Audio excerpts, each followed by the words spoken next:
Чаму Лукашенко ганьбіць сваіх паплечнікаў, якую бяду ён абяцае сабе і ўсёй Беларусі, а таксама што стала вядома пра яго галоўных людзей у пагонах. Вітаем, сябры! Гэта наша Ніва, і зараз мы ўсё вам раскажам. Лукашенко наехаў на сілавікоў, прызнаў бесталковасць сваіх генералаў, а таксама напалохаў самога сябе і беларусаў. Сёння ў Палацы Незалежнасці прайшла вялікая нарада па выніках маштабнай праверкі боегатоўнасці войскаў. І акрамя міністраў і іншых кіраўнікоў на яе сабралі каля 300 афіцэраў з усёй Беларусі. Выступаць перад імі Лукашенко вырашыў у сваёй форме галоўнакамандуючага і амаль адразу пачаў з трывожных паведамленняў. Мне эти проверки в условиях мирного времени, трата денег, лишних денег у нас нет. Мы готовимся к войне, на то мы и вооруженные силы создали, на то мы их содержим, на то народ отстегивает от своих небольших заработных плат и денежного довольствия деньги, копейки для того, чтобы нас с вами содержать. Прычым, адразу жа Лукашенко паўтарыў тое ж самае ўжо персанальна кіраўніку беларускага генштаба Паўлу Муравейку. Никакого, Павел, мирного времени быть не может. Мы готовимся к войне. Адметна, што вынікамі праверкі Лукашенко застаўся незадаволены. Ён і сам заявіў, што праблемы ёсць, але іх наўмысна не паказвалі і хавалі ад грамадскасці. Всю гадость, которая в нашей армии есть, а ее предостаточно, не хотелось бы показывать прежде всего нашим потенциальным противникам, может быть, и врагам. Затым жа ён уключыў рэжым альфа-самца і вырашыў папалохаць вайскоўцаў наступнымі пагрозамі. Знаете, президенту доложат, не то доложат как надо. Да чего там тут мы побегаем, попрыгаем, да все нормально будет, как всегда. Как всегда, мужики, не будет. Не будет. И хочу вас предупредить, почему не будет со мной. Потому что я под вас подстраиваться не намерен. Вы будете подстраиваться под главнокомандующим. Если вы хотите, в будущей войне, не дай бог она будет, остаться живыми. І тут адметна, што Лукашенко часцяком прагаворваецца пра рознага роду рэчы, якія проста не можа ўтрымаць у сабе. Так атрымалася і тут. Надта ўжо часта ён паўтарае заявы пра вайну і пра патрэбу ваяваць, як звычайна загаворкамі пра мір, але ж асадачак ад гэтага застаецца вельмі і вельмі непрыемны, калі не сказаць страшнаваты. Для меня было важно проверить, вы в состоянии выжить в этой войне? К сожалению, ситуация такая, что без вас же я воевать не смогу. И я хочу, чтобы мои подчиненные были готовы воевать. И если мы будем готовы воевать, нас будут бояться, это немаловажно, нас будут бояться, и сюда никто не полезет.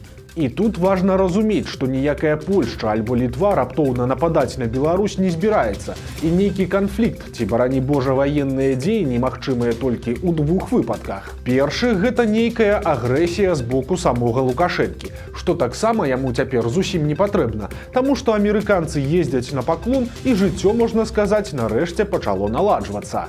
А варыянт нумар 2 – гэта чарговы вар'яцкі план так званага старэйшага брата з Крамля, і вось гэта выключаць на вялікі жаль ужо нельга. Прычым тут звярніце ўвагу, што развагі на тэму ўварвання ў Беларусь Лукашенко вядзе даволі напружана і з нервовым смехам. А Виктор Геннадьевич ждет, что они там тысячами где-то под Варшавой сконцентрируются и колоннами двинутся к нам. Может быть, но такой доклад перед началом операции я от Генштаба и не принял бы. Ситуация изменилась. Они не дураки. Они знают, чего от нас хотят, и знают, на что мы обратим внимание. Тут таксама адметна, што Лукашенко не давярае нават сваім генералам. На яго думку, ані Муравейка, ані Хрэнін нічога не разумеюць у сучаснай сітуацыі. Але ж гэта, на хвіліначку, кіраўнікі найважнейшых ведомстваў, адпаведна Генеральнага штаба і Міністэрства абароны. Дык навошта тады іх трымаць на пасадах? Альбо іншыя беларускія генералы, на думку Лукашэнкі, яшчэ больш прафнепрыдатныя, чым гэтыя двое. Карацей, просто послухайте наступны урывак. Как мне часто докладывает генерал Хренин и Муравейко генерал, знаете, мы не видим концентрации войск противника на рубежах нашего государства. Ребята, Бог с вами. Они что, дураки? Будут концентрировать где-то как Великую Отечественную войну перед наступлением войска? Ситуация поменялась. Акрамя таго, звярніце ўвагу на гэты імправізаваны прэзідыум і персанажаў вакол Лукашэнкі. Акрамя прэм'ер-міністра Турчына, міністра абароны Хрэніна і кіраўніка Рады бяспекі Вальфовіча, там нечакана аказаўся і старшыня камітэта дзяржаўнага кантролю Васіль Герасімаў. Што ён там робіць, патлумачыў асабіста Лукашенко. Ну а все мы с вами на бюджете. Поэтому был привлечен комитет государственного контроля. Но чтобы вы меня не обманывали, а я служил на разных должностях от рядового до офицера, я знал, как врут военные. И я понимал, что это вранье в армии не изжито. Але ж далей весялей. І Лукашенко фактычна прызнаў, што не давярае абсалютна нікому са сваіх сілавікоў. І гэта цікавы парадокс, бо менавіта на іх цяпер і трымаецца ўся яго ўлада. Але ж ён упэўнены, усе і паўсюль спрабуюць яго падмануць, у тым ліку і людзі ў пагонах. Для того, чтобы знать, где вы врете, а где нет, и как идет наша проверка, были мобилизованы все специальные подразделения Комитета госбезопасности, ОАС, прокуратуры, следственного, все. Особенно органы контрразведки КГБ, которые обеспечивают контрразведывательное сопровождение. Были мобилизованы все. Но я же понимаю, что они тоже в погонах. И корпоративность у вас солидная. Поэтому я от них потребовал мне на стол самую первичную информацию. Скончылася жа ўсё заявай Лукашэнкі пра тое, што быць гатовымі ваяваць павінны абсалютна ўсе. Цяпер, паводле яго слоў, у Беларусі ёсць каля 100 000 вайскоўцаў, калі палічыць і ўнутраныя войскі, і міліцыю з КДБ. Але ж Лукашенко хваліцца, што пры патрэбе абвесціць прызыў і павялічыць гэтую колькасць да 500 000 чалавек. Хочу вас предупредить, ни один из вас не останется в должности. Ни один, начиная от министра и заканчивая присутствующими здесь, если вы не докажете свою состоятельность. Будем считать, Павел, что это первое наше знакомство в бою. А дальше мы вас начнем теребить каждого по частям. Война, вот ты от меня услышь это. Война началась.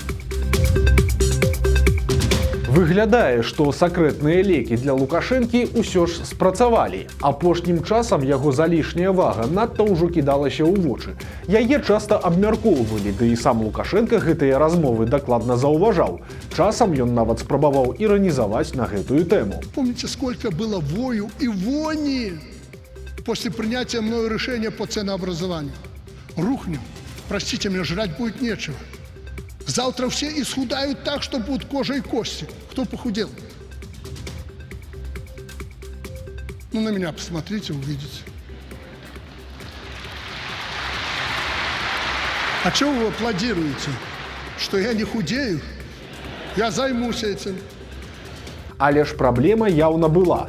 На кадрах беларускай прапаганды Лукашэнку здымалі вельмі акуратна і толькі з пэўных ракурсаў, але журналісты заходніх ці нават расійскіх медыя яго не шкадавалі. І на іх фотаздымках быў бачны пажылы чалавек у вельмі кепскай форме, з брылямі і вялікім жыватом.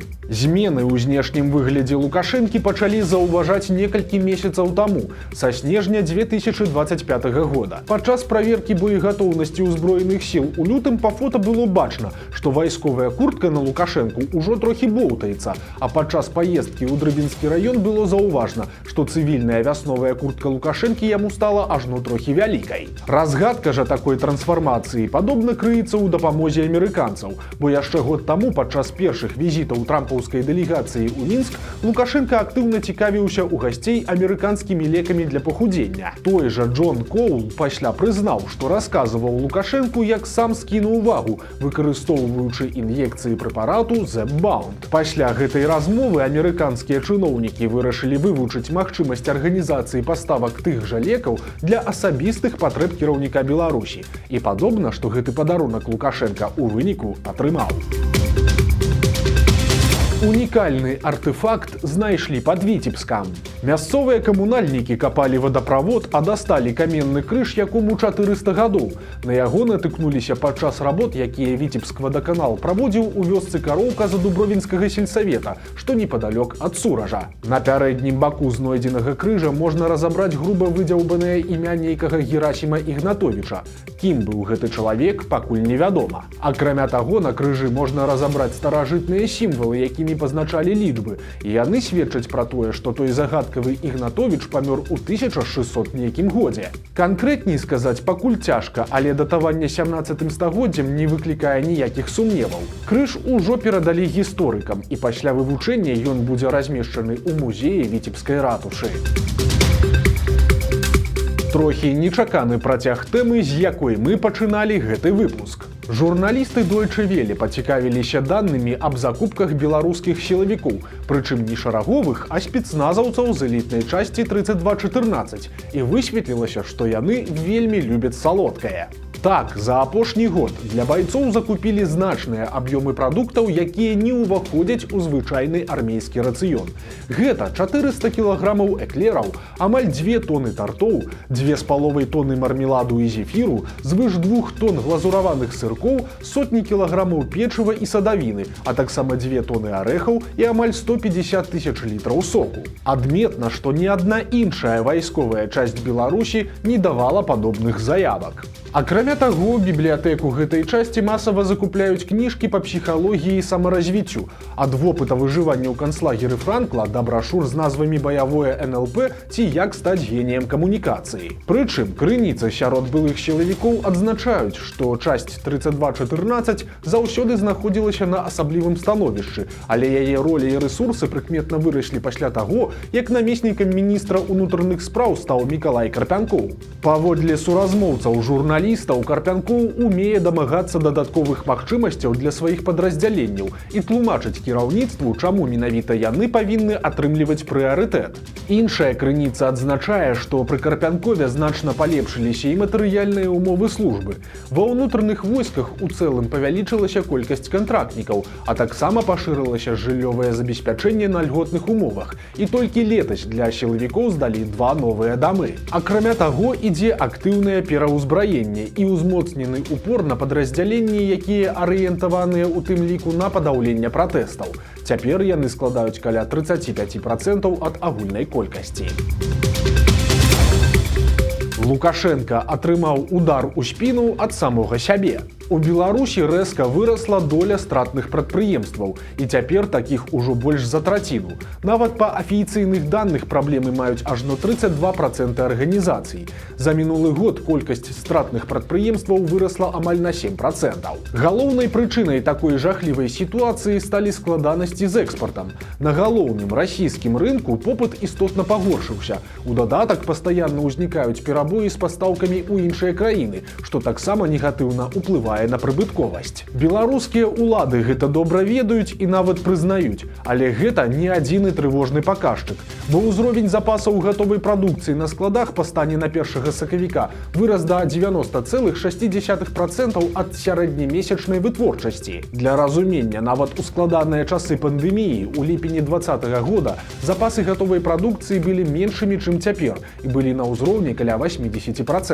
Акрамя таго, для Лукашэнкі наступае сумны час расплаты за неапраўдана высокія зарплаты і стрымліванне цэнаў. Эканаміст Зміцер Крук адзначае, што празмерны рост заробкаў адбываўся праз недахоп працоўнай сілы. Прасцей кажучы, зарплаты раслі хутчэй, чым прадуктыўнасць працы. Гэты разрыў назіраўся з 2022 года і, можна сказаць, быў аплочаны карпаратыўным сектарам. З фінансавых меркаванняў прадпрыемствы не павінны былі плаціць такія зарплаты, але выдаткі на заробкі няўмольна раслі, паколькі іншага выхаду не было, інакш бы банальна не было каму працаваць. Да ўсяго гэтага дадалося стрымліванне цэнаў, якое змяншала прыбытковасць фірмаў і прадпрыемстваў, больш накіраваных на ўнутраны рынак. Бо калі цэны замарожаныя штучным чынам, а выдаткі пры гэтым высокія, то адпаведна ўзровень прыбытку вытворцы будзе абмежаваны, і эканамісты падкрэсліваюць, што такім чынам цяперашняя сітуацыя шмат у чым была прадказальнай, бо дзеянні і рашэнні ўладаў ішлі ўразрэз з аб'ектыўнымі эканамічнымі прычынамі. Але Але ж Лукашенко загадаў тое, што загадаў,